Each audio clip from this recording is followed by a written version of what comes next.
কাম করিস না, মোবাইলে গেম খেলিস। এই মুহূর্তে তুই বাড়ির থেকে বের হয়ে যা, দরকার নেই তোর। বাবা তুমি কি মনে করেছো আমি কিছু করতে পারবো না? আমার মনে হয় না তোর মতন অকর্মাকে কেউ কাজে নেবে। বাবা শহরে গেলাম, আজকে আমার পকেট শূন্য। একদিন দেখবে আমি কোটি টাকা নিয়ে বাসায় ফিরবো। আরে যা যা, তোর মতন অকর্মা ছেলের দরকার নেই। কোটিপতি হয়ে বাসায় ফিরবো, দেখিয়ে দেবো সবাইকে। বাবা হাল্ক, তুই রাগ করে বাসা থেকে বের হয়ে যাচ্ছিস কেন? কেউ কাজে নেবে না, তোর তো কাজ করার অভ্যাস নেই। তোর বাপের কথায় রাগ করিস রে বাবা। শহরে যাই, কিছু একটা ব্যবস্থা করবই, টেনশন করো না। আমি কিছুদিন পরেই কোটিপতি হয়ে ফিরবো। সাবধানে যাস, ভালোভাবে থাকিস। যেহেতু তোমাকে আর বাধা দেব না, যেখানেই থাকো সংগ্রাম করবা, হার মানবি না কোথাও। জান, কোথায় যাচ্ছ তুমি? কাজের সন্তানের শহরে যাচ্ছি, বাসায় অনেক কথা শুনতে হচ্ছে। তাহলে আমাদের বিয়ে হবে না। টাকা ছাড়া এই সমাজ আমাদেরকে মূল্যায়ন করে না, তাই কোটিপতি হয়ে বাসায় ফিরবো, তারপর বিয়ে করব।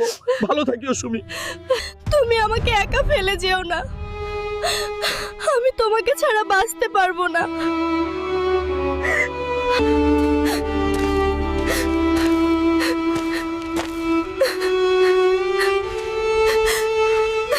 আমার ব্যাগ, আমার ব্যাগ।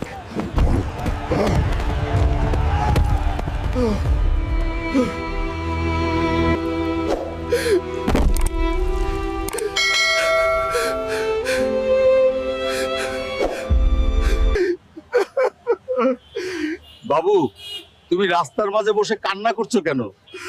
তোমার কি হয়েছে? চাচা, আমার সব শেষ হয়ে গেছে, আমি নিঃস্ব হয়ে গেছি। চোর আমার ব্যাগ নিয়ে গেছে, আমি শেষ হয়ে গেলাম। বুঝতে পেরেছি, তুমি হয়তো গ্রাম থেকে এসেছো, তোমাকে সহজ সরল পেয়ে তোমার সাথে এমনটা করেছে। আমার একটা কাজ লাগবে চাচা। আমার ভাইয়ের চায়ের দোকান আছে, ওখানে গিয়ে বলবে রহিম চাচা আমাকে পাঠিয়েছে কাজ করতে। তুমি তাহলে যাও। আমাকে রহিম চাচা পাঠিয়েছে, আপনার নাকি লোকের প্রয়োজন। হ্যাঁ হ্যাঁ, নিশ্চয়ই আমার একটা লোক লাগবেই। তুমি আজকে থেকে কাজে লেগে পড়ো। চা নেন, চা গরম গরম। চা একবার খেলে আবার আসবেন। এভাবেই প্রায় 1 বছর হাল্ক হোটেলে কাজ করার পর হঠাৎ একদিন যাওয়া হলো।